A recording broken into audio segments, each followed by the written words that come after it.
어디 빈자리가 있어야지. K 사장은 안락 의자에 폭신 파묻힌 몸을 뒤로 벌떡 젖히며 하품을 하듯이 시원찮게 대답을 한다. 두 팔을 쭉 내뻗고 기지개라도 한번 쓰고 싶은 것을 겨우 참는 눈치다.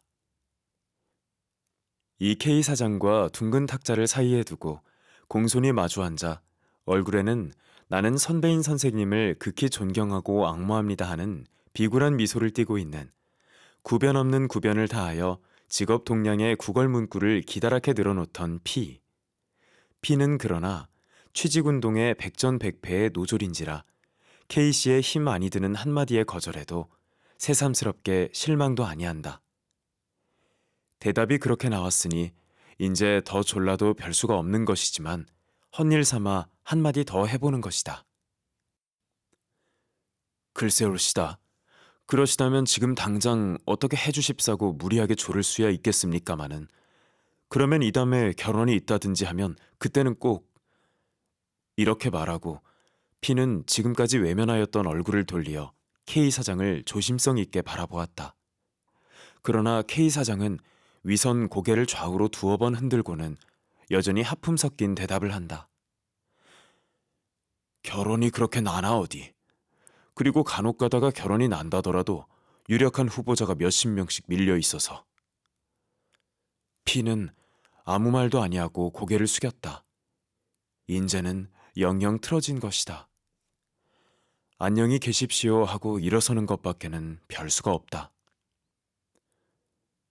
별 수가 없이 되었으니 네 그렇습니까 하고 선선히 일어서야 할 것이지만 지금까지의 은근히 모시고 있던 태도에 비하여 그것이 너무 낯간지러운 표변임을 알기 때문에 실망이나 하는 체하고 잠시 더 앉아있는 것이다. 거참 큰일 났어. K 사장은 P가 낙심해하는 것을 보고 미천이 들지 아니하는 일이라서 알뜰히 걱정을 나누어 준다. 저렇게 좋은 청년들이 일거리가 없어서 저렇게들 애를 쓰니.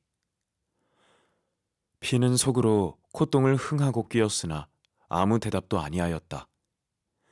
K 사장은 P가 이미 더 조르지 아니하리라고 안심한지라 먼저 하품 섞어 빈자리가 있어야지 하던 시원찮은 태도는 버리고 그가 늘 흉중에 묻어두었다가 청년들에게 한바탕씩 해 들려주는 훈화를 꺼낸다. 그렇지만 내가 늘 말하는 것인데 저렇게 취직만 하려고 애를 쓸 게 아니야. 도회지에서 월급 생활을 하려고 할 것만이 아니라 농촌으로 돌아가서 무얼 합니까? P는 말 중동을 갈라 불쑥 반문하였다. 그는 기왕 취직운동은 글러진 것이니 속 시원하게 시비라도 해보고 싶은 것이다. 저게 다 모르는 소리야. 조선은 농업국이요. 농민이 전 인구의 8할이나 되니까 조선 문제는 즉 농촌 문제라고 볼 수 있는데 지금 농촌에서 할 일이 오죽이나 많다고. 저는 그 말씀 잘 못 알아듣겠는데요. 저희 같은 사람이 농촌에 가서 할 일이 있을 것 같지 않습니다. 그럴 리가 있나? 가령 K 사장은 끝내 대답을 하지 못한다. 그것은 무리가 아니다. 그가 구직하러 오는 지식 청년들에게 농촌으로 돌아가 농촌 사업을 하라는 것과 결코 현실에서 출발한 이론적 근거가 있는 것이 아니었다. 그저 지식계급의 구직군이 넘치는 것을 보고 막연히 농촌으로 돌아가라 일을 만들어라고 해왔을 따름이다. 따라서 거기에 대한 구체적 플랜이 있는 것도 아니었던 것이다. 한편으로는 한 행색거리로 또 한편으로는 구직군 격퇴의 수단으로 자룡이 헌창쓰듯 썼을 뿐이지. 그리하여 그동안까지는 대개는 그 막연한 설교를 들은 성 만성하고 물러가는 것이 그들의 행투였었는데 오늘이 P에게만은 그렇지가 아니하여 불갑을 구체적 설명을 해주어야 하게 말머리가 돌아선 것이다. 그래서 그는 떠듬떠듬 생각해가면서 생각나는 대로 주워 섬기는 것이다. 가령 문맹 퇴치 운동도 있지. 농민의 구할은 언문도 모른단 말이야. 그리고 생활 개선 운동도 좋고 헌신적으로. 헌신적으로요? 그렇지. 할 테면 헌신적으로 해야지. 무얼 먹고 헌신적으로 그런 사업을 합니까? 먹을 것이 있어서 그런 농촌 사업이라도 할 신세라면 이렇게 취직을 못해서 애를 쓰겠습니까? 그게 안 된 생각이야. 자기가 먹고 살 재산이 있으면서 사회를 위해서 일도 아니하고 번들번들 논다는 그것은 타락된 생각이야. 피는 K 사장의 억단을 내세우는 것을 보고 속으로 싱그레 웃었다. 그렇지만 지금 조선 농촌에서는 문맹퇴친이 생활개선인이 합내하고 손끝이 하얀 대학이나 전문학교 졸업생들이 모여오는 것을 그다지 반겨하기는커녕 머리살을 앓을 것입니다. 농민이 우매하다든지 문화가 뒤떨어졌다든지 또 생활이 비참한 것의 근본 원인이 기역 니은을 모른다든가 생활 개선을 할 줄 몰라서 그런 것이 아니니까요. 그리고 조선의 지식 청년들이 모두 그런 인도주의자가 되어집니까? 되면 되지. 안 될 건 뭐야? 그건 인도주의란 그것이 한계 공상이니까 그렇겠지요. 되다가 찌부러진 찌스럭입니다. 이렇게 선생님한테 와서 취직운동도 아니합니다. 못써. 그렇게 과격한 자상으로 기울어서야 쓰나. 정농촌으로 돌아가기가 싫거든 서울서라도 몇 사람 마음 맞는 사람이 모여서 무슨 일을 조국에 신문이 모자라니 신문을 하나 경영하든지 또 조그맣게 하자면 잡지 같은 것도 좋고 또 영리사업도 좋고 그러면 취직운동하는 것보담 훨씬 낫자는가. 좋을 줄이야 압니다만 누가 돈을 내놉니까? 그거야 성의 있게 하면 자연 돈도 생기는 거지. 피는 엉터리 없는 수작을 더하기가 싫어 웬만큼 말을 끊고 일어섰다. 속에 있는 말을 어느 정도까지 활활 해준 것이 시원은 하나 또 취직이 글렀구나 생각하니 입안에서 쓴 침이 고여 나온다. 복도에서 편집국장 C를 만났다. P는 C와 각별히 사이가 가까운 터이였다. 사장 만나러 왔어? C는 묻는 것이다. 아니. P는 거짓말을 하였다. 그는 지금 K 사장을 만나 거절당한 이야기를 하기가 어쩐지 창피하기도 할 뿐 아니라 또 전부터 C더러 K 사장에게 자기의 취직운동을 부탁해왔던 터인데 직접 이렇게 찾아와서 만났다고 하기가 혐의적기도 하여 시치미를 뚝 뗀 것이다. 아주 단념하오. 자기에게 부탁한 취직운동을 단념하란 말이다. 그러면 벌써 C가 K 사장에게 이야기를 하였고 그 결과 일이 틀어진 것을 P는 모르고 와서 헛노릇을 한바탕 한 것이다. P는 먼저 C를 만나보지 아니하고 K 사장을 만난 것을 후회했다. C는 잠깐 멈췄던 말을 계속한다. 어제 아침에 사장들어 P군의 사정이 펑 난처하니 어떻게 생각해봐주면 좋겠다고 여러 말을 했다가 콧대었어. 신문사가 구제기관이 아닌데 남의 사정이 난처한 것을 어떻게 하라느냐고 그럽디다. 하기야 그게 옳은 말이지만. 신문사가 구제기관이 아니라고 한다는 그 말이 P의 머리에는 침끝으로 찌르는 것 같이 정신이 들게 울리었다. 망할 자식들. P는 혼잣말로 이렇게 투덜거리며 C와 작별도 아니하고 밖으로 나와버렸다. P는 광화문 내거리의 기념비각 옆에서 발길을 멈추고 망설였다. 어디로 갈까 하는 것이다. 봄 하늘이 맑게 개었다. 햇볕이 살이 올라 포근히 온몸을 싸고 돈다. 덕석 같은 겨울 외투를 벗어버리고 말쑥말쑥하게 새로 지은 경쾌한 춘추복의 젊은이들이 봄볕처럼 명랑하게 오고 가고 한다. 멋쟁이로 차린 여자들의 목도리가 나비같이 보드랍게 나부낀다. 그 오동보동한 비단 다리를 바라다 보노라니 P는 전에 먹던 치킨 카츠가 생각이 났다. 창을 활활 열어젖힌 전차 속의 봄 사람들을 보니 P도 전차를 잡아타고 교회나 나가고 싶었다. 그러나 크림 맛을 못 본 지 몇 달이 된 낡은 구두, 구기적거린 양복 바지, 양편 포켓이 온유월 쇠불알같이 축 처진 양복 저고리, 때국 묻은 와이셔츠와 베베 꼬인 넥타이, 엿장수가 이전어치 주마던 낡은 모자. 이렇게 아래로부터 훑어 올려보며 생각하니 교회에 산보는커녕 얼핏 돌아가서 차라리 이불을 뒤쓰고 드러눕고만 싶었다. 마침 기념비각 앞에 자동차 하나가 머물더니 서양 사람 내외가 내린다. 그들은 사내가 설명하고 여자가 듣고 하면서 기념비각을 앞뒤로 구경한다. 여자는 사진까지 찍는다. 대원군이 만일 이 꼴을 본다면, 이렇게 생각하며 피는 저절로 미소가 입가에 떠올랐다. 대원군은 한말의 돈키호테였다. 그는 바가지를 쓰고 벼락을 막으려 하였다. 바가지는 여지없이 부스러졌다. 역사는 조선이라는 조그마한 땅덩어리 남아 너무 오래 뒤떨어뜨려 놓지 아니하였다. 갑신정변에 싹이 트기 시작하여 가지고 한일합방의 급격한 역사적 변천을 거치어 자유주의의 사조는 김인현에 비로소 확실한 걸음을 내어 디디었다. 자유주의의 새로운 깃발을 내어 걸은 시민의 기세는 등등하였다. 양반? 누구는 발이 하나길래 너희만 양발이라느냐? 법률 앞에서는 만인이 평등이다. 돈이 있으면 무엇든지 할 수 있다.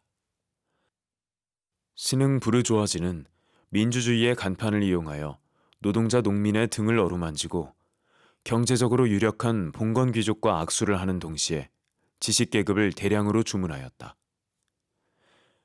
유자천금이 부려 교자일권서라는 봉건시대 진리가 자유주의의 세례를 받아 일단의 더 발전된 얼굴로 민중을 열광시켰다. 배워라. 글을 배워라. 지식만 있으면 누구나 양반이 되고 잘 살 수가 있다. 이러한 정열의 외침이 방방곡곡에서 소스라쳐 일어났다. 신문과 잡지가 붓이 닳도록 향학열을 고취하고 피가 끓는 지사들이 향촌으로 돌아다니며 새치의 혀를 놀리어 관악을 부르짖었다. 배워라. 배워야 한다. 상놈도 배우면 양반이 된다. 가르쳐라. 논밭을 팔고 집을 팔아서라도 가르쳐라. 그나마도 못하면 고학이라도 해야 한다. 공자왈 맹자왈은 이미 시대가 늦었다. 상투를 깎고 신학문을 배워라. 제등 총독이 문화정치의 간판을 내어걸고 골고루 학교를 증설하였다.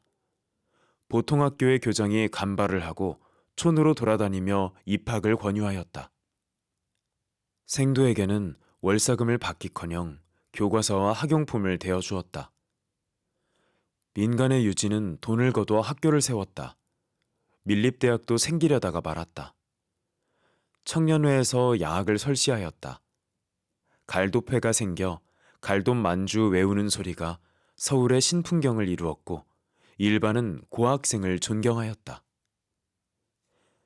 여학생이라는 새 수거가 생기고 신여성이라는 새 여인이 생기어났다. 이와 같이 조선의 관민이 일치되어 민중의 지식 정도를 높이는 데 진력을 하였다. 즉, 그들 관민이 일치하여 계획한 조선의 문화 정도는 급속도로 높아갔다.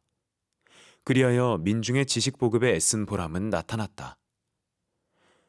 면서기를 공급하고 순사를 공급하고 간이 농업학교 출신의 농사개량 기술을 공급하였다. 은행원이 생기고 회사원이 생겼다. 학교 교원이 생기고 교회에 목사가 생겼다. 신문기자가 생기고 잡지 기자가 생겼다. 민중의 지식 정도가 높았으니 신문 잡지 독자가 부쩍 늘고 의사와 변호사의 벌이가 윤택하여졌다. 소설가가 원고료를 얻어먹고 미술가가 그림을 팔아먹고 음악가가 광대의 천호에서 벗어났다. 인쇄소와 책장사가 세월을 만나고 양복점 구두방이 늘비하여졌다. 연애 결혼에 목사님의 부수입이 생기고 문화주택을 짓느라고 청부업자가 부자가 되었다. 그리하여 부르주아지는 갑오를 잡고 공부한 일부의 지식군은 진주를 잡았다. 그러나 노동자와 농민은 무대를 잡았다. 그들에게는 조선 문화의 향상이나 민족적 발전이 나가 도리어 무거운 짐을 지워주었을지언정 덜어주지는 아니하였다. 그들은 배 주고 속 얻어먹은 셈이다.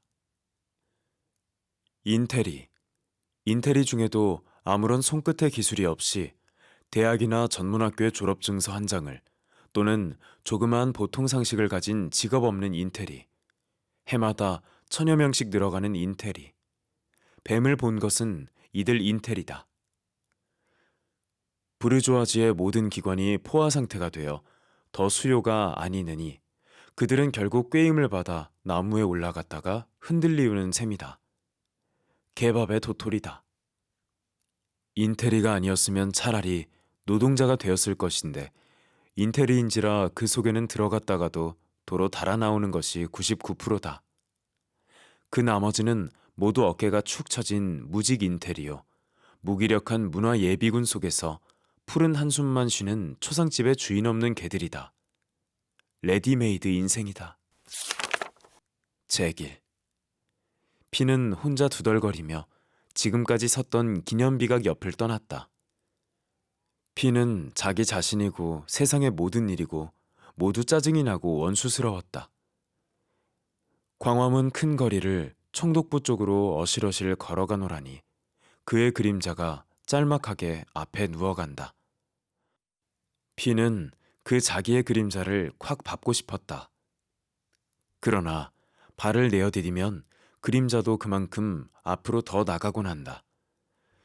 이 그림자와 자기 자신에서 그리고 그림자를 밟으려는 자기 자신과 앞으로 달아나는 그림자에서 피는 자기의 이중인격의 모순상을 발견하였다. 동십자각 옆에까지 온 피는 그 건너편 담배가게 앞으로 갔다. 담배 한 갑 주시오. 하고 돈을 꺼내려니까 담배가게 주인이 내 맞고입니까? 묻는다. 피는 담배가게 주인을 한 번 거들떠보고 다시 자기의 행색을 내려 훑어보다가 심술이 번쩍 났다. 그래서 잔돈으로 꺼내려던 것을 일부러 1원짜리로 꺼내드는데 담배가게 주인은 벌써 막과 한갑 위에다 성냥을 받쳐 내어민다. 혜태 주어요. 피는 돈을 들이밀면서 골맨 소리를 질렀다. 그러나 담배가게 주인은 그저 무신경하게 네 하고는 막고를 혜태로 바꾸어주고 85전을 거슬러다 준다. 피는 저편이 무렴해하지 아니하는 것이 더욱이 얄미웠다. 그는 혜태 한 개를 꺼내어 붙여물고 다시 전찻길을 건너 개천가로 해서 올라갔다. 인제는 포켓 속에 남은 것이 꼭 3원하고 동전 몇 푼이다. 엊그제 겨울외투를 4원에 잡혀서 생긴 것이다. 방세와 전기불 값이 2달치나 밀리었다. 3원은 방세 한 달치를 주고 1원에서 전등삭 한 달치를 주고도 싶었으나 그리고 나면 그 나머지로 설렁탕이나 호떡을 사 먹어도 하루밖에는 못 지낸다. 그래 그대로 넣어두고 한 이틀 지내는 동안에 1원이 거진 달아났던 판인데 공연한 객기를 부리느라고 당치도 아니한 혜태를 샀기 때문에 인제는 이런 돈은 완전히 달아나고 3원만 남은 것이다. 피는 포켓 속에 손을 넣고 잔돈과 지폐를 섞어 3원 남은 돈을 만지작거렸다. 그러면서 왼편 손으로는 손가락을 꼽아가며 3원을 곱쟁이 쳐보았다. 6원, 12원, 24원, 48원, 96원, 192원, 8원 모자르는 200원, 400원, 800원, 1,600원, 3,200원, 6,400원, 12,800원, 800원은 떼어버리고 24,000원, 48,000원, 96,000원, 192,000원, 384,000원, 768,000원, 1,536,000원. 3원을 18번만 곱집으면 1,530만 원이 된다. 1,530만 원. 그놈이 있으면 이렇게 생각하며 어깨가 으쓱해졌다. 3원에 18곱쟁이가 150만 원이니 퍽 쉬운 일이다. 그놈만 있으면 100만 원을 들여서 50전짜리 16페이지 신문을 하나 했으면 위선 K 사장의 엉엉 우는 꼴을 볼 수가 있을 것이다. 그러나 아쉬운 대로 15만 원만 있어도, 1만 5천 원, 아니 1,500원만 있어도, 아니 150원만 있어도, 15원만 있어도 우선 방세와 전등삭스를 주고 한 달은 살아가겠다. 피는 한숨을 내쉬었다. 한 달? 한 달만 살고 나면 그 다음은 어떻게 하나. 그래도 몇백 원은 있어야지. 아니, 몇만 원은. 피는 늘 하는 버릇으로 이런 터무니없는 공상을 되풀이하였다. 그는 최근 이러한 공상을 하면서부터 취직을 시들하게 여겼다. 취직이 된 데짜 4, 50원이나 5, 60원의 월급이다. 그것을 가지고 빠듯빠듯 살아간들 무슨 아기자기한 재미가 있을 턱도 없는 것이다. 가령 근실이에서 월괴 저금 같은 것도 하고 집도 장만하고 여편네도 생기고 사장이나 중역들의 눈에 들어 지위도 부장쯤으로는 올라가고, 그리하여 생활의 근거도 안정이 되고 하면 지금 같은 곤란은 당하지 아니하겠지만, 그러나 피에게는 아직도 젊은 때의 야심이 있어 그러한 고식된 안정이나 명색 없는 생활은 도리어 피하고 싶었던 것이다. 좀 더 남의 눈에 띄며 좀 더 재미있고 그리고 자유로운 생활. 물론 그는 지금이라도 누가 한 달에 30원만 줄 테니 와서 일을 해달라면 마치 줄인 개가 고기를 보고 덤비듯이 덮어놓고 덤벼들 것이다. 그러나 속으로는 그와 딴판으로 배포를 부리고 있는 것이다. 비가 삼청동으로 올라가느라고 건춘문 앞까지 이르렀을 때 저편에서 말쑥하게 봄치장을 한 여자 하나가 마주 내려왔다. 역시 삼청동 근처에 사는 여자인지 피와는 가끔 마주치는 여자다. 피는 그 여자와 만날 때마다 일부러 눈여겨보지 아니하는 채는 하면서도 실상은 고비삿삿 관찰을 하였고, 그리고 속으로는 연애라도 좀 했으면 하던 터이었다. 무엇보다도 동그스럼한 얼굴에 이목구비가 모두 모지지 아니하고 얼굴의 윤곽이 동글듯이 모가나지 아니한 것. 그래서 맘자리도 그렇게 동글려니 하는 것이 피의 마음을 끈 것이다. 그 여자는 자주 만나는 이 헙수룩한 양복장이 피를 먼 빛으로도 알아보았는지 처녀다운 조심스런 몸매로 길을 가로비켜 가까이 왔다. 피는 고개를 꼿꼿이 쳐들고 앞만 쳐다보면서도 속으로는 저 여자가 지금 내 옆으로 다가와서 조그만 소리로 정답게 구애를 한다면, 사뭇 들이안긴다면 어쩔꼬, 이런 생각을 하면서 희죽이 웃는데 여자는 벌써 지나쳐버렸다. 어쩌긴 무얼 어째. 이년아, 일 없다는데 왜 이래 하고 발길로 각차 내던지지 하고 피는 어깨를 으쓱하였다. 삼청동 꼭대기에 있는 집이 아니라 사골세로 들은 행랑방에 돌아왔다. 객지에 혼자 있으니 웬만하면 하숙에 있을 것이로되 밥값이 밀리고 그것에 졸릴 것이 무서워 피는 방을 얻어가지고 있던 것이다. 먹는 것이야 수중에 돈이 있는 때에 따라 호떡도 설렁탕도 백화점의 런치도 그렇잖고 몇 끼씩 굶기도 하여 대중이 없었다. 볕 구경을 잘 못해서 겨울에도 곰팡이 슬고 이불을 며칠씩 그대로 펴두는 방바닥에서는 먼지가 풀신풀신 올랐다. 하도 어설퍼 앉으려고도 아니하고 방 가운데 우두커니 서서 있노라니까 안방문 여닫는 소리가 들리며 주인 노파가 나와서 캑하고 기침을 한다. 피는 또 방세 졸릴 일이 아득하였다. 그러나 노파는 방세보다도 우선 편지 한 장을 들이밀어준다. 고향의 형에게서 온 것이다. 편지를 뜯어 읽고 난 피는 말가웃이나 되게 한숨을 푸 내쉬었다. 그리고는 편지를 박박 찢어버렸다. 편지의 요건은 피의 아들에 관한 것이다. 피에게는 연전에 갈린 아내와의 사이에 생긴 창선이라는 아들이 있다. 금년에 9살이다. 아내와 갈릴 때 저편에서 다만 어린애만이라도 주었으면 그것을 데리고 길러가는 재미로 혼자 사는 세상에 낙을 붙이겠다고 사정하였다. 그리고 적어도 중학까지는 마치게 하겠다는 것이었다. 그렇게 했으면 피도 한 짐을 덜었을 것이다. 그러나 그는 듣지 아니하였다. 어릴 적부터 소박대기 어미의 손에서 아비의 원망과 푸념을 들어가면서 자란 자식은 자란 뒤에 그 아비에게 호감을 가지지 못한다. 피는 자식을 꼭 찾고 싶은 것은 아니나 아무튼 장성하면 아비라고 찾아올 터인데 그때의 피는 이미 늙고 자식은 팔팔하게 젊은 놈이 제 어미를 소박한 아비에서 안이 꼽게 군다면 그것은 차마 못 당할 노릇이다. 이러한 생각으로 피는 창선이를 내주지 아니한 것이다. 그러나 빼앗아 놓고 보니 인제 겨우 8살밖에 아니 먹은 것을 자기 손으로 어찌할 수가 없다. 그리하여 할 수 없이 어렵사리 지내는 그 형에게 맡겨 놓고 다시 서울로 올라온 것이다. 보통학교에 다닐 나이가 되면 서울로 데려오겠다고 해두고. 피의 형은 작년에 조카를 보통학교에 입학시켰다. 그러나 극빈축에 드는 집안인지라 몇 푼 아니 되는 월세금과 학비를 대지 못하여 중도에 퇴학시켰다.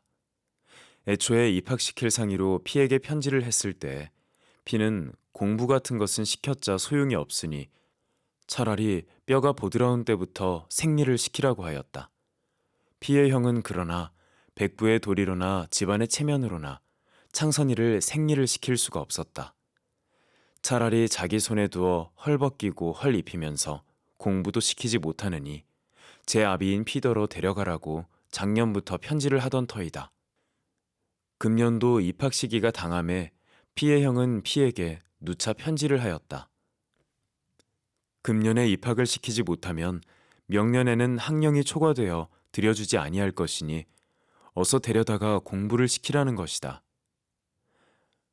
그 어린 것이 굶기를 먹듯 하고 재주는 있으면서 남의 집 아이들이 학교에 다니는 것을 부러워하는 꼴은 차마 애처로워 볼 수가 없다. 차라리 이 꼴 저 꼴 보지 아니하는 것이 속이나 편하겠다. 이번 편지에는 이러한 구절이 있고 끝에 가서 여비가 몇 원 변통되면 차를 태우고 전보를 칠 테니 정거장에 나와 데려가거라. 나도 웬만하면 객지에 혼자 있는 너에게 어린 자식을 떠맡기듯이 보내겠느냐마는 잘못하다가 그것을 굶겨 죽이겠기에 생각도 못하여 단행하는 것이다. 이러한 말이 씌어 있었다. 피는 박박 찢은 편지를 돌돌 뭉쳐 방구석에 내던지고 한숨을 푸 내쉬었다. 인제는 자식을 데리고 있기가 피할 수 없이 되었는데 어떻게 했으면 좋을까 하는 것이다. 그는 형이 원망스럽고 안이 꼬았다. 굳이 제 아비를 따라 보낸다는 것이 아니라 부둥부둥 공부를 시키라는 것 때문이다. 기왕 서울로 보내나 시골서 데리고 있으나 고생시키기는 일반이니 차라리 시골서 일찍부터 생일이나 시켰으면 피에게는 여러 가지로 좋은 것이었다. 체면, 공부, 죽어도 인테리는 만들지 않는다. 피는 혼자 이렇게 두덜거렸다. 집에서 온 편지요? 무슨 걱정이 생겼소? 말거리를 찾지 못하여 머뭇거리고 섰던 안방 노인이 동정이나 하는 듯이 이렇게 묻는다. 아니요. 피는 마지못해 코대답을 하였다. 필경 무슨 걱정이 생긴 게구려. 노인은 자기의 말거리를 만들려고 아니라는데도 이렇게 걱정을 내어놓는다. 그게 모두 가난한 탓이지.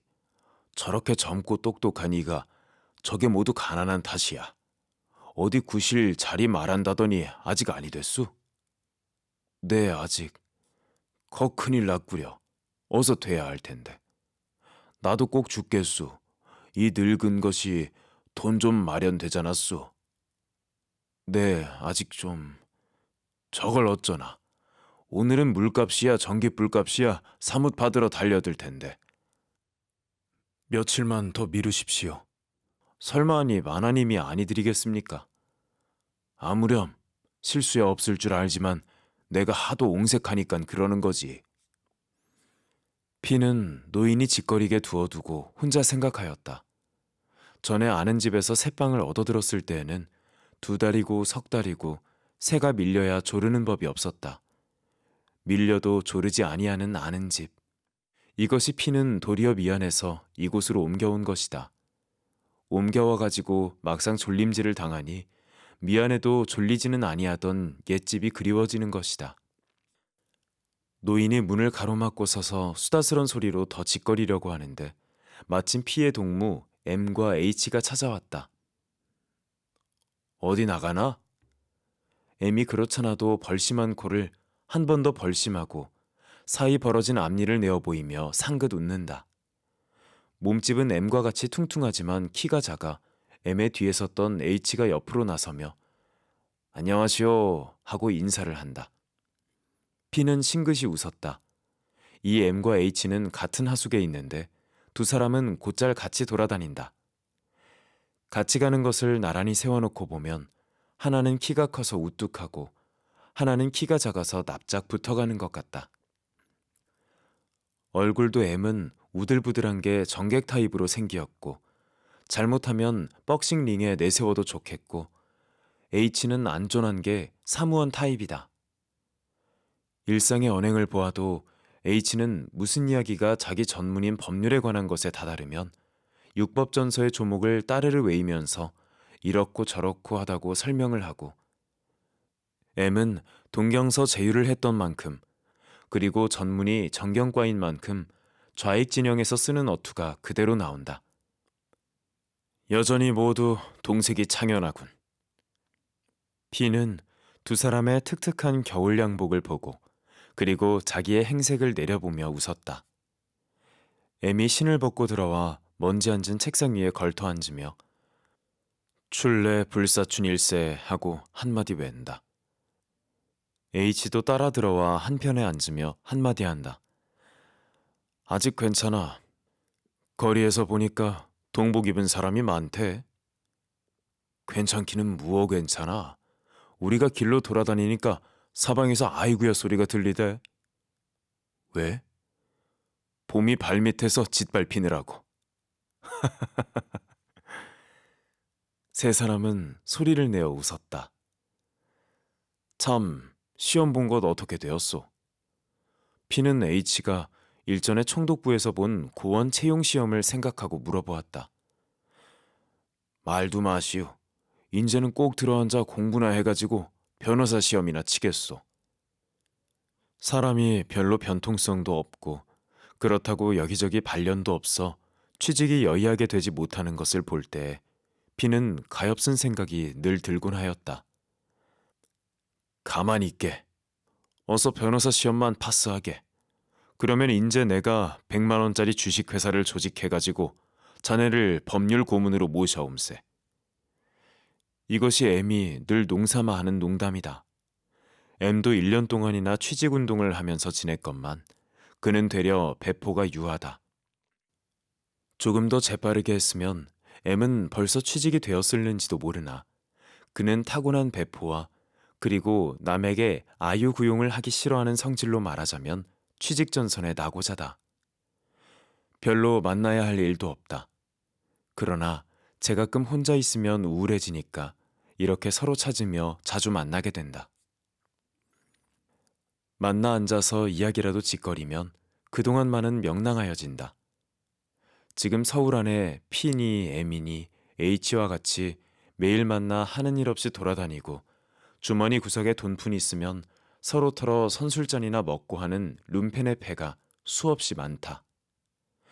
무어나 일을 맡기었으면 불이 번쩍 일게 해낼 팔팔한 젊은 사람들이다. 그렇건만 그들은 몸을 비비 꼬고 있다. 아무데도 용납치 못하는 사람들이다. 그들을 불러들이기에는 주관적 정세가 너무도 미약하다. 그것은 그들의 몇 부분이 동경서 학생으로 있을 시절에는 그 속에서 활발하게 계속하던 것이 조선에 나오면서 탈리되는 것으로 보아 그러한 해석을 내리지 아니할 수가 없다. 그렇다고 부르주아지의 기성 문화기관에 들어가자니 그곳에서는 수요를 찾지 아니한다. 레디메이드로 된 존재들이니 아무 때라도 저편에서 필요해야만 몇씩 사들여 간다. M이 막고를 꺼내놓고 붙여문다. P는 포켓 속에 들어있는 혜태를 차마 내놓기가 낯이 따가워 M의 막고를 집어당겼다. P는 설명을 시작한다. P 자신 그러한 장난 비슷한 공상을 하면서 일단 해보라고 하면 주저할 것이지만 어쨌거나 그랬으면 통쾌하리라는 것이다. 먼 처음 경무국에 들어가서 아주 까놓고 이야기를 한단 말이야. 우리가 지금 대상으로 하는 것은 총독부가 아니라 조선의 소위 민간 측 유지들이니까 간섭을 말아달라고. 그러면 관허 매대로구만. 그래, 관허도 좋아. 그래가지고는 기에다가는 무엇라고 쓰느냐 하면 우리에게 향악녀를 고취한 놈이 누구냐? 어때? 좋지. 인테리에게 직업을 내라. 이렇게 노래를 지어 부르거든. 응, 유지와 명사의 가면을 박탈시키라고 한 몇십 명이 그렇게 데모를 한단 말이야. M은 이렇게 웃고 H는 시원찮은 핀잔을 준다. 듣끄럽소 여보. 아 글쎄 멀끔멀끔한 양복쟁이들이 종로 내거리로 길을 받고 그렇게 다녀봐. 애들이 와서 나 광고지 한 장 주 하잖나.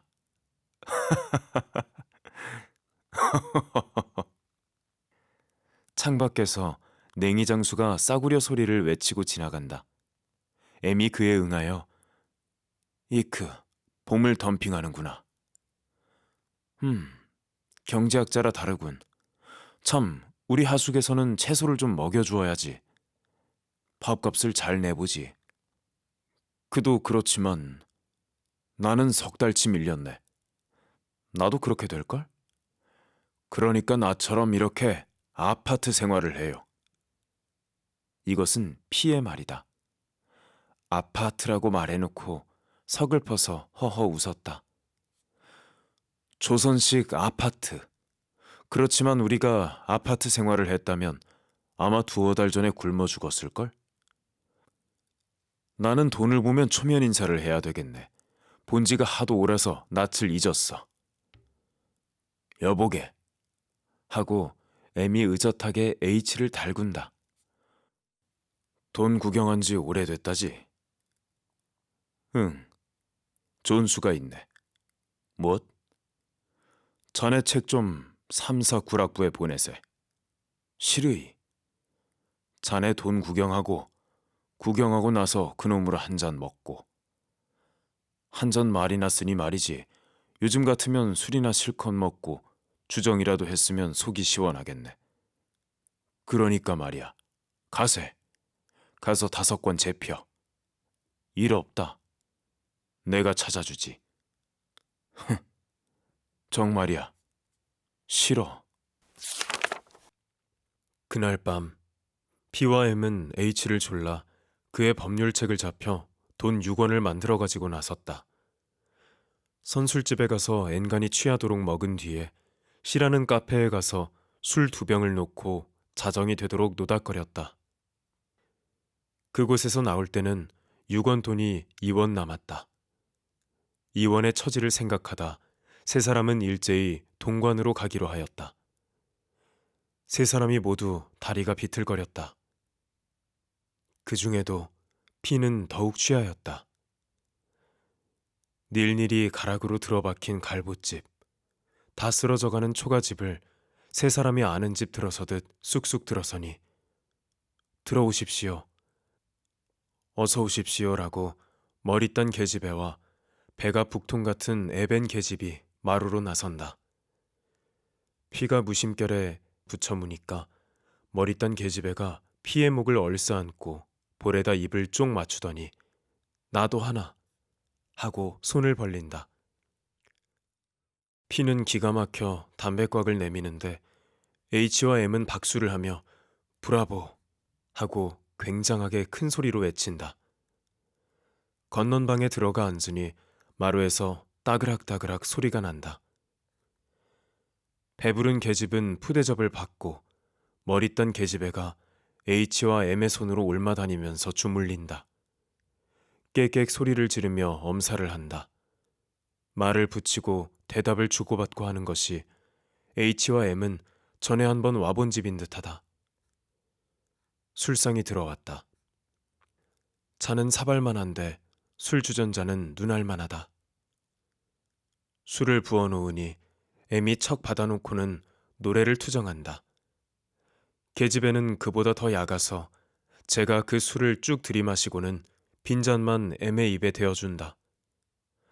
피는 개순물같이 밍밍한 술을 두어 잔 받아먹는 동안에 비위가 콱 거슬려서 진정하느라고 드러누웠다. H가 계집애를 무릎에 올려놓고 신이 나게 노래를 부른다. 물론 고저도 장단도 맞지 아니하는 노래다. M이 애벤 계집을 실컷 시달려주다가 머리 딴 계집애를 빼앗아 가더니 귀에 대고 무어라고 속삭거린다. 그러면서 둘이서 연해 피를 건너다 보며 싱긋벙긋 웃는다. 조금 있다가 계집애가 피에게로 오더니 귀에다 입을 대고 속삭인다. 저희가 나더러 당신하고 오늘 저녁, 응? 어때? 그래라. 피는 불쑥 성난 것처럼 대답했다. 아이 싱거워. 계집애는 피를 한번 꼬집어주고 다시 M에게로 달아났다. M에게로 가서 또 무어라고 속삭거리더니 재차 와가지고는 귓속말을 한다. 자고 가, 응? 그래 글쎄. 꼭, 응. 정말, 응. 술은 네 주전자가 들어왔는데 세 사람 손님은 두서너 잔씩밖에 아니 먹었다. 그 나머지는 다 저희가 먹었다. 계집애가 술이 곤주가 되게 취해가지고 해롱해롱 까분다. 술값을 치르는 것을 보고 피도 따라 일어섰다. M이 몸뚱이로 슬쩍 밀어서 방 안으로 들여보내고 뒤에서 계집애가 양복 뒷깃을 잡아당긴다. 그래라, 자고 간다. 피는 방 가운데 벌떡 드러누웠다. 너희 집이 어디냐? 계집애가 옆에 와서 앉는 것을 보고 피가 물었다. 언제 왔니? 작년에. 피는 몸을 일으켰다. 또 속이 왈칵 뒤집혀 좀 더 진정하려고 하는 생각인데 계집애가 콱 밀어뜨린다. 나이 몇 살이냐? 18. 부모는? 부모가 있으면 여기서 이 짓을 해? 왜, 이 짓이 나쁘냐? 흥, 나도 사람이야. 애꾸, 나는 네가 신선인 줄 알았더니 인제 보니까 사람이로구나. 듣끄러. 계집애는 눈을 쭉 흘기고는 갑자기 웃으면서 피의 목을 끌어안는다. 자고 가, 응? 우리 마누라한테 자볼기 맞고 쫓겨난다. 그러면 내한테 와서 나하고 살지. 여기 내 빚 80원만 물어주면. 80원이냐? 응. 가겠다. 피는 또 일어나려는 것을 계집이 껴안고 놓지 아니한다. 자고 가.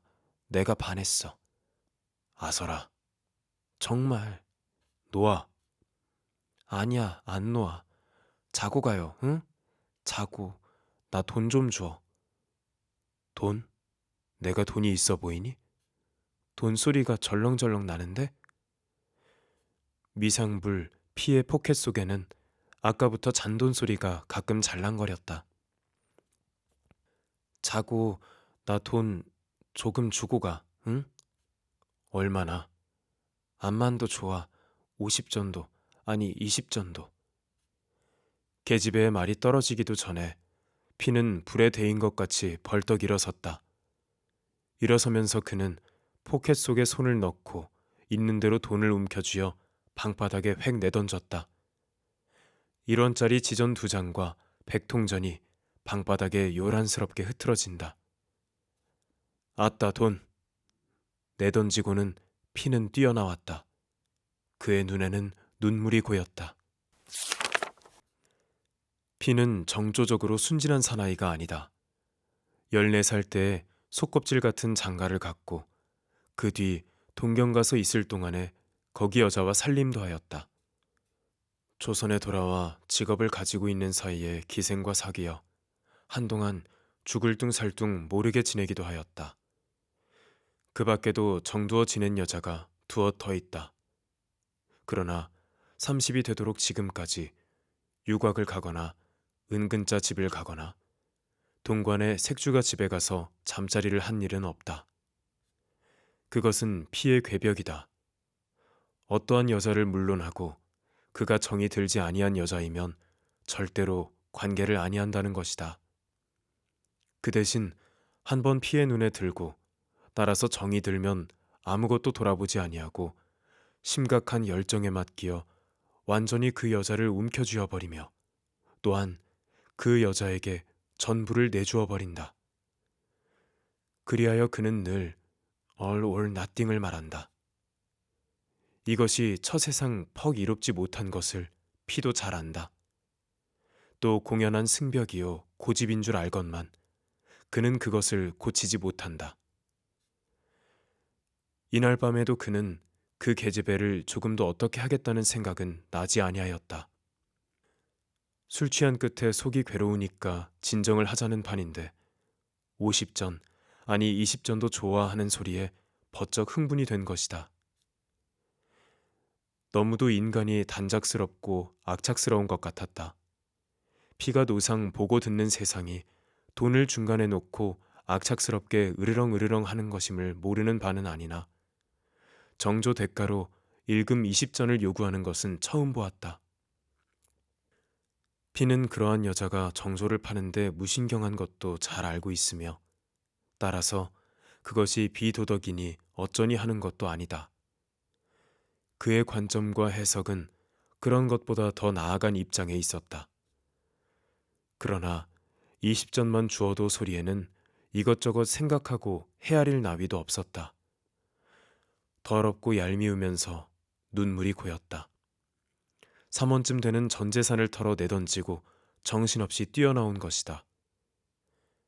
술 취한 피를 혼자 남겨둔 H와 M은 골목에 기다리고 서서 있었다. 피가 뛰어나오는 것을 보고 그들은 우선 농을 건넨다. 한턱 하오. 장가간 턱하게. 피는 고개를 흔들었다. 그리고 멍하니 서서 생각을 하였다.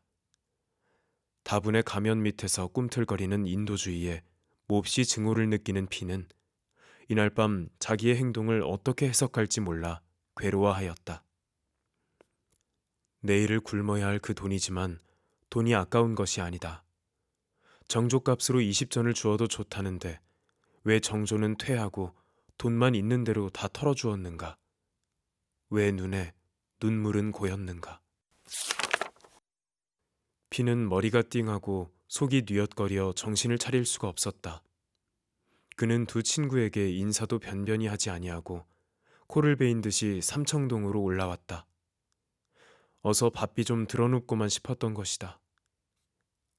아무리 방구들은 차고 지저분하게 늘어놓았어도 제 처소는 반가운 것이다. 더구나 몸이 괴로울 때는 피는 누더기 양복이나마 벗으려고도 아니하고 그대로 펴두었던 이부자리 속에 몸을 파묻었다. 들어누우니 취기가 새삼스레 더하여 영영 옷 벗을 생각도 잊어버리고 그대로 잠이 들었다. 얼마를 자고 났는지 괴로워 부대끼다 못하여 잠이 깨었을 때는 목이 타는 듯이 말랐다. 물은 없다. 물이 없어 못 먹느니라 생각하니 목은 더 말랐다. 밤은 어느 때나 되었는지 짐작할 수가 없다. 전등은 그대로 켜져 있다. 밖에서는 사람 지나다니는 발자국 소리도 들리지 아니한다. 전차 달리는 소리도 들리지 아니하고 가끔 가다가 자동차의 경적이 딴 세상의 소리같이 감감하게 들리어 온다. 밤이 깊지 아니했으면 잠긴 안대문을 두드려 주인 노인에게라도 물을 청하겠지만 이 깊은 밤에 그리하기도 미안하다. 그것도 방세나 여일하게 내었을째 말이지 얼굴 대하기를 이 편에서 피하는 판에 차마 못할 일이다. 물지개 장수의 삐득거리는 소리가 들리나 하고 귀를 기울였으나 감감이 소리가 없다. 목은 더욱더욱 말라들어온다. 입술이 바싹 마르고 입안이 침기가 없고 목구멍이 바삭바삭 소리가 날 듯이 마르고 그리고는 창자 속까지 말라 내려가는 듯하다. 방금 미칠 듯하다. 눈앞에 용용하게 흘러가는 푸른 한강이 어릿어릿하고 쏘아 쏟아지는 수통꼭지가 보이는 듯하다. 피는 배고픈 고비는 많이 겪어보았으나 이대도록 목마른 참은 당하기 처음이다. 배는 고프면 기운이 없이 착 가라앉을 뿐이었지만 목이 극도로 마름에는 금시 미치고 후덕후덕 날뛸 것 같다. 일어나서 삼청동 꼭대기로 올라가면 산골짜기에 물도 있고 또 우물도 있기는 하다. 그러나 이 어두운 밤에 어디가 어디인지 보이지 아니할 테고 또 우물에는 두레박도 없을 것이다. 겨우겨우 참아가며 몇 시간을 삐대었다. 실상 1시간도 못 되는 동안이지만 피에게는 여러 시간인 듯만 싶었다. 그런 뒤에 겨우 물지개 소리를 듣고 그는 수통 있는 곳을 찾아 뛰어나갔다. 사정 이야기도 변변히 하지 아니하고 쏟아지는 수통 꼭지에 매어 달리어 한동이는 되리만치 냉수를 들이켰다. 물장수가 어이가 없어 물끄러미 치여다보고만 있다가 피에 끔벅하고 돌아서는 등 뒤에다 혀를 끌끌 찬다. 피는 새삼스레 양복을 벗어던지고 다시 자리에 파묻혔다. 인제는 잠이 심리나 달아나고 눈이 초랑초랑하여진다. 그러면서 어젯밤 일이 머리에 떠오른다. 그것은 마치 못 먹을 것을 먹은 것처럼 꺼림칙한 기억이다. 아무렇게나 씻어 넘겨버리제도 그러나 머리 한 구석에 박혀가지고 사라지려 하지 아니하는 얼음과 같다. 어떻게 해서라도 시원스러운 해석을 내리고라야 마음이 놓일 것 같다. 정조 대가로 일금 20전을 부르는 여자.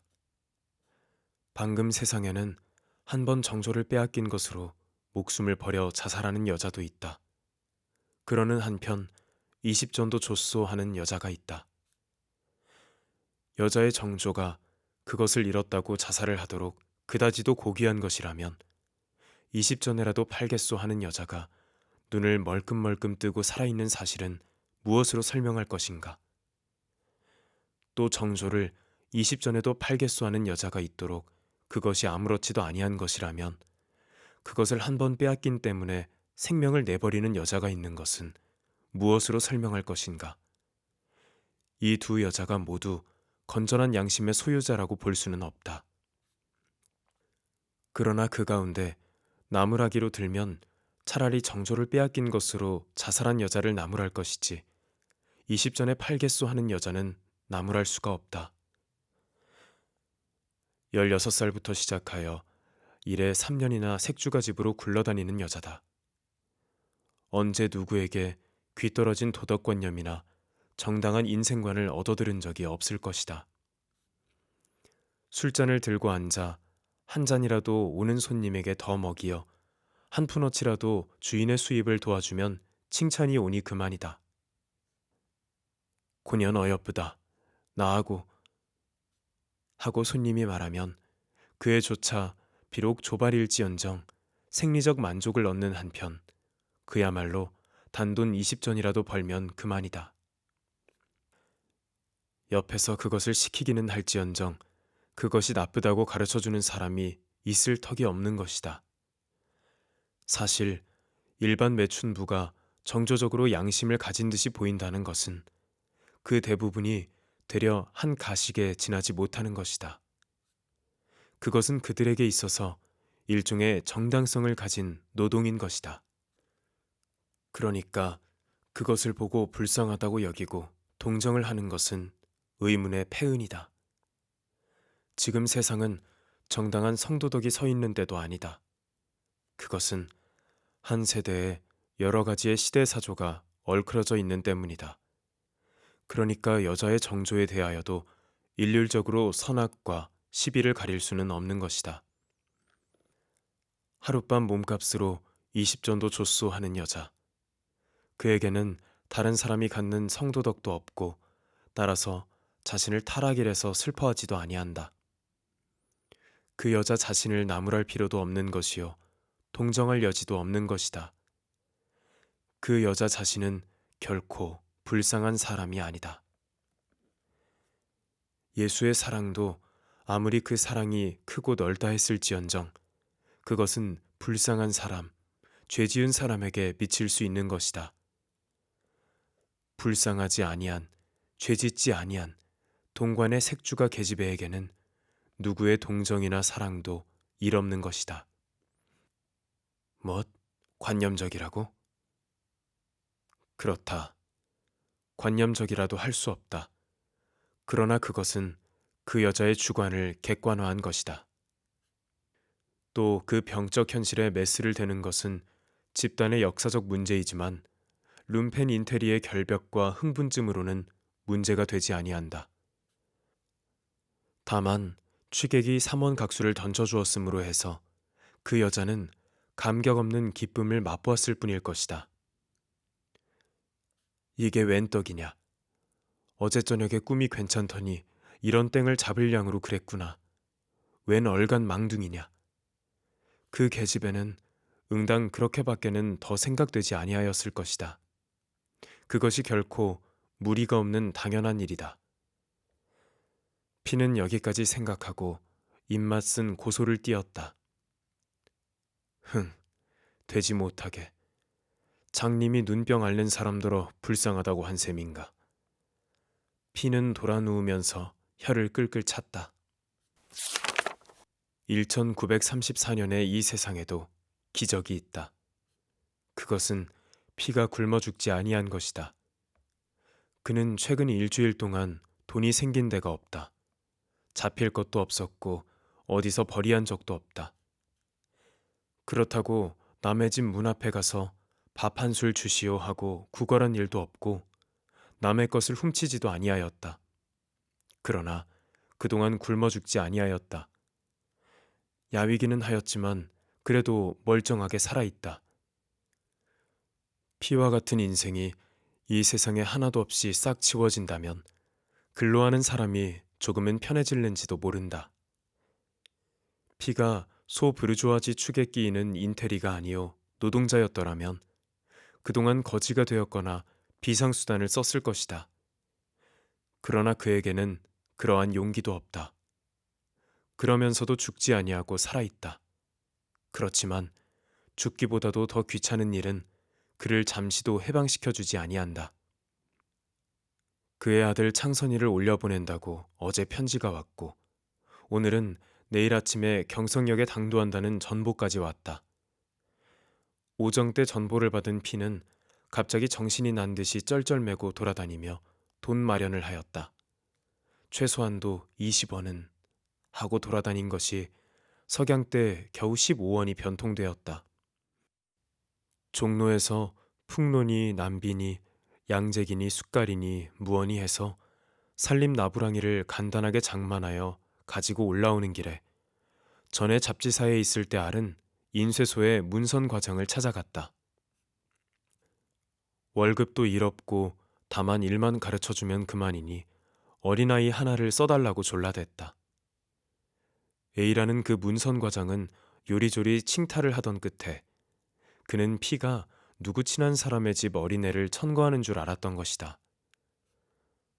보통 학교나 마쳤나요? 하고 물었다. 아니요. 피는 솔직하게 대답하였다. 나이 몇인데? 9살. 9살? A는 놀래어 반문을 하는 것이다. 기왕 일을 배울 테면 아주 어려서부터 배워야지요. 그래도 너무 어려서 원, 네 집에요. 내 자식놈이랍니다. 피는 그래도 약간 얼굴이 붉어짐을 깨달았다. A는 이 말에 가장 놀라운 듯이 입만 벌리고 한참이나 피를 물끄러미 바라다 본다.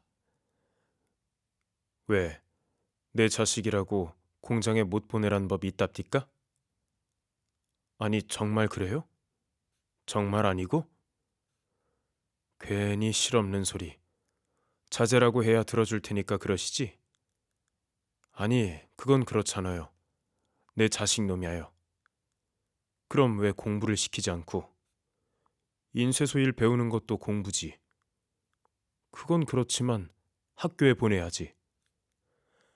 학교에 보낼 처지가 못 되고 또 보낸 데짜 사람 구실도 못할 테니까. 거참 모를 일이요. 우리 같은 놈은 이 짓을 해가면서도 자식을 공부시키느라고 애를 쓰는데 되려 공부시킬 줄 아는 양반이 보통 학교도 아니 마친 자제를 공장에 보내요? 내가 학교 공부를 해본 나머지 그게 못 쓰겠으니까 자식은 딴 공부시키겠다는 것이지요. 글쎄, 정 그러시다면 내가 내 자식 진배 없이 잘 데리고 있으면서 일이나 착실히 가르쳐 드리리다마는 원 너무 어린데 애처롭잖아요. 애처로운 거야 애비 된 내가 더 하지요만 그것이 제게는 약이니까. 피는 당부와 치아를 하고 인쇄소를 나왔다. 한 짐 벗어놓은 것 같이 몸이 가뿐하고 마음이 느긋하였다. 그는 집으로 올라가는 길에 싸전에 쌀 한 마를 부탁하고 호배추도 몇 통 사들었다. 그렁저렁 5원을 썼다. 10원 남은 중에 주인 노인에게 6원을 내어주니 입이 귀밑까지 째어진다. 그 끝에 피가 사온 호배추를 내어주며 김치를 담가달라고 하니 선선히 응낙한다. 그리고 자식을 데리고 자취를 하겠다니까 깍두기야 간장이야 된장 같은 것을 아까운 줄 모르고 날라다 주고 한다. 이튿날 전에 없이 첫새벽에 일어난 피는 서투른 솜씨로 화롯밥을 지어놓고 정거장으로 나갔다. 그의 형에게서 온 편지에 S라는 고향 사람이 서울 올라오는 길에 따라 보낸다고 했으니까 피는 창선이보다도 더 낯이 익은 S를 찾았다. 과연 차가 씩씩거리고 들어서매 인간을 배타 내놓는 착간에서 S가 창선이를 데리고 두리번거리며 내려왔다. 어디서 생겼는지 새까만 고꾸라 양복을 입고 이와표 붙은 학생 모자를 쓰고 거기다가 보따리를 하나 쥐고 무엇 꾸린 것을 손에 들고 차에서 내리는 어린아이. 저게 내 자식이니라 생각하니 피는 어쩐지 속으로 얼굴이 붉어지며 한편 가엾기도 하였다. S가 두 손에 짐을 가득 들고 두리번거리다가 가까이 온 피를 보고 반겨 소리를 지른다. 창선이가 모자를 벗고 학교식으로 경례를 한다. 얼굴은 너댓살 적에 보던 것보다 더 한층 저의 외가를 닮았다. 피는 그것이 몹시 불만하였다. 그새 재미나 좋았나? S의 하는 첫인사다. 뭘 그저 그렇지. 괜한 산짐을 지고 오느라고 애썼네. 피는 이렇게 인사 겸 치아를 하였다. 원천만에. 그 애가 나이는 어려도 어떻게 속이 찼는지. 너 네 아버지 알아보겠니? S는 창선이를 돌아보며 웃는다. 창선이는 고개를 숙이고 수줍은지 아무 대답도 아니한다. 피는 S와 창선이를 데리고 구름다리로 올라왔다. 저의 외할머니가 저 양복이야 떡이야 모두 해가지고 자네 댁에까지 오셨더라네. 오셔서 어제 떠나는데 정거장까지 나오셨는데 여러 가지 신신당부를 하시되 자네에게 전하라고. S는 피가 그다지 듣고 싶지도 아니한 이야기를 뒤따라오며 늘어놓는다. 그의 가슴에는 옛날의 반감이 솟아올랐다. 별 걱정 다 하던 게로군. 내 자식 내가 어련히 할까봐 쫓아다니면서 그래. 그래도 노인들이라 어디 그런가. 객지에서 혼자 있는데 데리고 있기 정 불편하거든 당신께로 도로 보내게 하라고 그러시대. 그 집에 내 자식이 무슨 상관이 있어서 보내라는 거야. 보낼 테면 그때 데려왔을라고. 피는 그것이 모두 그와 갈린 아내의 조종인 줄 알기 때문에 더구나 심정이 났다. 화가 나는 대로 하면 어린아이가 입고 온 양복도 벗겨 내던지고 싶었으나 꿀꺽 참았다. 일찍 맛보지 못한 새살림을 피는 시작하였다. 창선이가 도착한 날 밤, 창선이는 아랫목에서 색색 잠을 자고 있다. 외롭게 꿈을 꾸고 있으려니 생각함에 전에 없던 애정이 솟아오르는 듯하였다. 이튿날 아침 일찍 창선이를 데리고 인쇄소에 가서 A에게 맡기고 안 내키는 발길을 돌이켜 나오는 B는 혼자 중얼거렸다. 레디메이드 인생이 비로소 겨우 임자를 만나 판리였구나.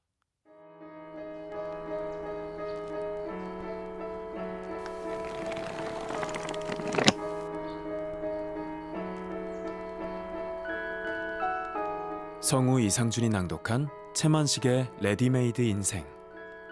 EBS FM 한국 단편문학 30은 국립중앙도서관 협찬입니다.